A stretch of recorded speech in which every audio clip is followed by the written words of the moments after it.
a joke. I do not believe this is happening. I'm literally about to fucking kill myself, and I'm not kidding. You better fucking fix this shit right now. The video clip I just showed you is a typical social justice warrior. This video clip is when Hillary Clinton lost the US presidential election. This goes to show that the SJWs are not very stable. Now, I'm not saying all of them are like this, but the majority are. So this poses a question that needs to be answered. Why are they so mentally broken? In the past, there were people that shared mental issues, like the SJWs. The difference is the people in history knew that there was something wrong with the person. So a SJW, a person that will break out crying when they don't get what they want. A person that sees the world as us versus them. A person that hides from reality in a public special room called a safe space, encouraging them to keep getting worse. If you take all this into account, it seems they are suffering from a personality disorder. All these symptoms can be found in the high conflict disorder category known as Axis 2. This includes antisocial PD, borderline PD, histrionic PD, narcissistic PD, and paranoid PD. Now you might think this is just a common behavior of SJWs because of course not all of them have personality disorders, but most high conflict disorders often come from extreme beliefs and behaviors that give them the illusion they are politically engaged in the world. A UK survey found out since the 1990s, the rate of depression and anxiety with young people has increased to around 70%. The American Counseling Association has also reported that there is an increase of personality disorders among the millennial generation. Why is there a sudden rise of personality disorders among the millennials? This in fact could be due to a failed experiment in the 1990s and 2000s by progressive parents. One of the biggest problems with teaching the youth is the idea of safe spaces.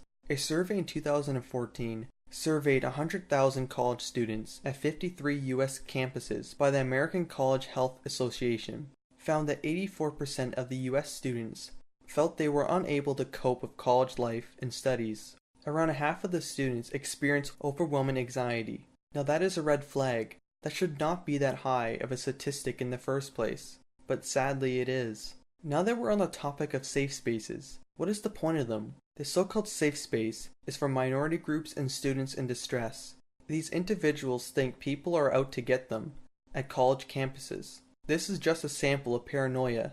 If we were to look inside of what a safe space contains, it holds a childlike element, such as beanbags, soothing music, and I wouldn't be surprised if they had Play-Doh and coloring books. What is strange is the fact that the safe spaces are claimed to be spaces for people to be protected from the outside world, yet they don't prefer to let straight white men or people with different political views. I thought the whole point of the SJW's so-called view on equality was to let all people in. But I guess they get to pick and choose what they find are people to be considered equal. The supposed idea of having safe spaces is in a sense a form of psychological regression. The safe space creates fake imagery of great evil beyond its walls. They think the world wants to get them. This very same place reinforces prosecution paranoia and a fragile mind. This is all the symptoms of borderline, histrionic, and paranoid personality disorders, which all stem from the problems with the early child-parent bond. The majority of millennials are now 18 to 34 years of age. At the time of millennials, there was a shift in everyday life where there were two working parents. This was partly due to the ideas of radical feminism, and changes in the economy made it a necessity for both parents to work. Now the downside to both parents working, they had to send their children to daycare. Believe it or not, daycare has done a lot of damage to children. Daycare services grew by 250% between the 1970s and the 1990s.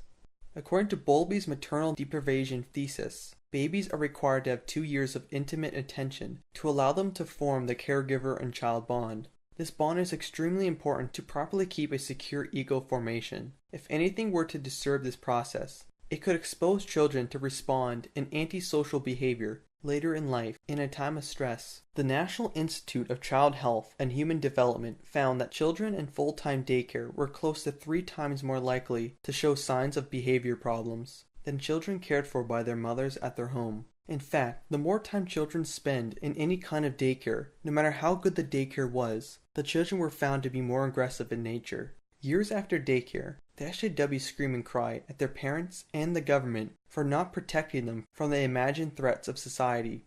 That is why it isn't a shock that safe spaces resemble daycare centers. These safe spaces are obviously meant to help students in deep stress. but it doesn't do what it's meant to do. All it does is trap the students in their original trauma, with the permanent idea of them being unable to escape the victimhood type of mindset. For the everyday SJW, daily speech always contains a high quantity of microaggressions, or the idea of a patriarchal oppression. The SJWs also have their own political correct rules that everyone needs to say for some reason, because if you don't, then it is seen as an act of violence, equivalent to that of physical assault. If we look back to the people of high conflict personality disorders, they experience the same similar paranoid emotions, and they believe everything has hidden messages, powerful threats, and imminent violence. The SJWs are always on hyper alert and have higher than normal levels of cortisol and adrenaline, which in some cases can cause lasting neurological damage. This can affect their ability to reason and regulate emotion. This explains why they panic easily and revert back to infantile distress. This could explain why they can't get the logic that we try to convey to them. It is because they may have neurological damage, preventing them from doing just that. This leads us to the term helicopter parents. They are the type of parents that swoop in and help the child with a task, even when the task is easily obtainable by the child. This can happen at any age. Now, if we look at students faced with histrionic personality disorder, we have some university staff members end up behaving like helicopter parents. This is the result when you get both full-time working parents that are not there enough for the child, and that makes them have parental guilt. That is why they overcompensated by always trying to help their child with everyday tasks. Now this leads us to the social experiment. Parents trying to get rid of parental guilt by using a tool called positive parenting. This was a philosophy created by social progressives. Remember the days when you did something wrong and you got a punishment to go with it?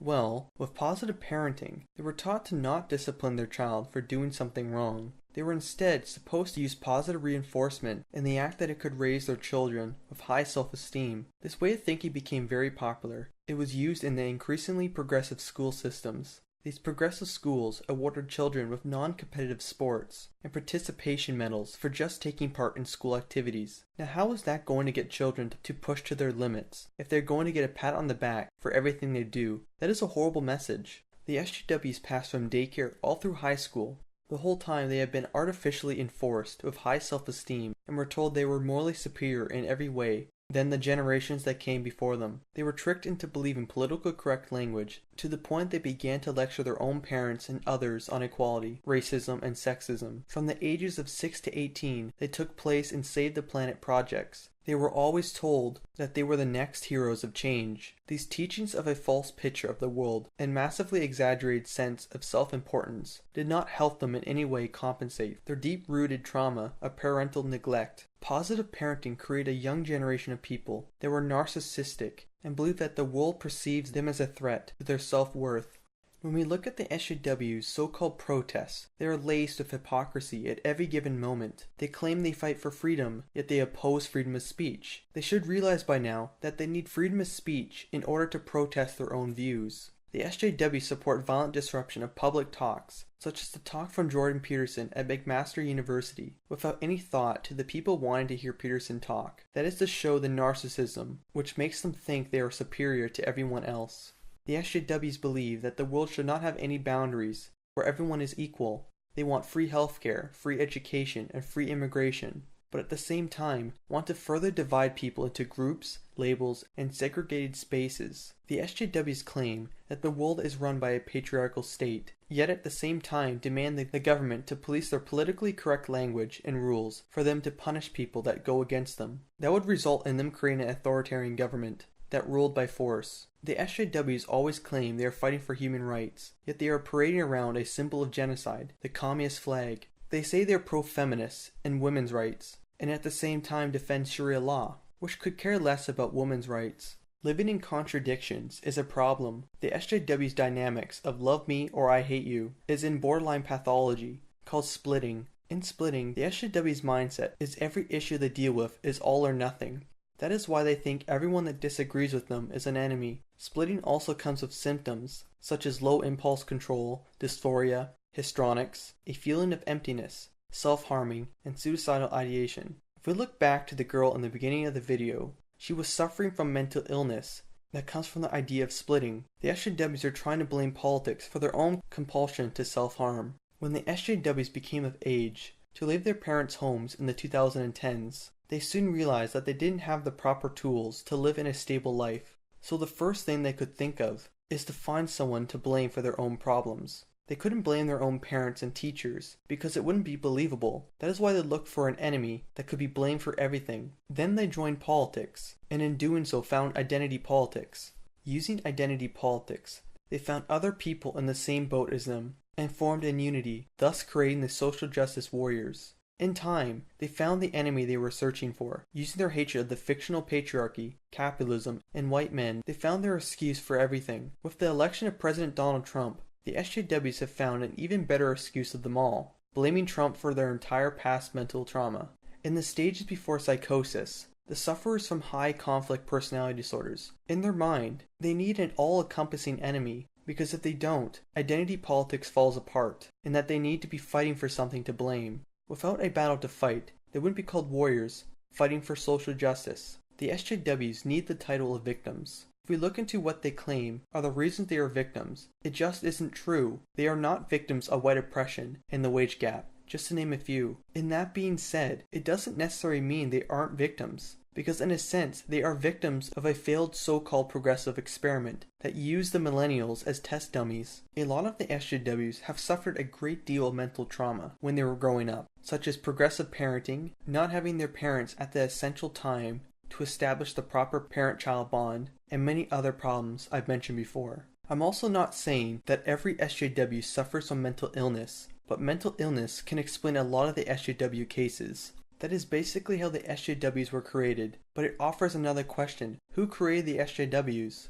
If we look no further to the people responsible for creating the social experiment in the first place, they are the ones to blame for creating a whole generation of people, with the majority of them having mental disorders. These people have not taken the blame and instead hide behind the SJWs for protection. These people and the whole idea of regressive education and ways of thinking have blinded many in our generation. That being said, the SJWs have 50 to 60 years of time to create another generation of SJWs. Now that is a bit worrying, but we still have a chance to fix this. As long as we critique the SJWs with logic and reason, it will greatly decrease the spread of the SJWs. The SJWs are kicking and screaming for attention, but are unaware that their brains are trying to signal for help, even though it doesn't look like it, because they aren't consciously aware they need help. The SJWs are made ill by a virus. And what do we do when someone is sick? We use the proper medical help to cure it, which could mean getting the SJWs the proper care they need in the form of medical treatment. That, in my opinion, is a way to help solve the SJW problem. Once the threat of the SJWs are gone, we can then begin to heal the wounds of the political indifferences between the right and left, and attempt to have a chance to work together to progress humanity. Maybe then, when we are out of conflict, we can finally have flying cars and space travel, and I can't wait for that. Thanks for watching. Just keep in mind to take the information in my video with a grain of salt. There may be variables that I might have missed. This leads to my question: is there any other ways the SJWs could have been created? Leave a comment in the comment section below, and I'll see you guys in the next video.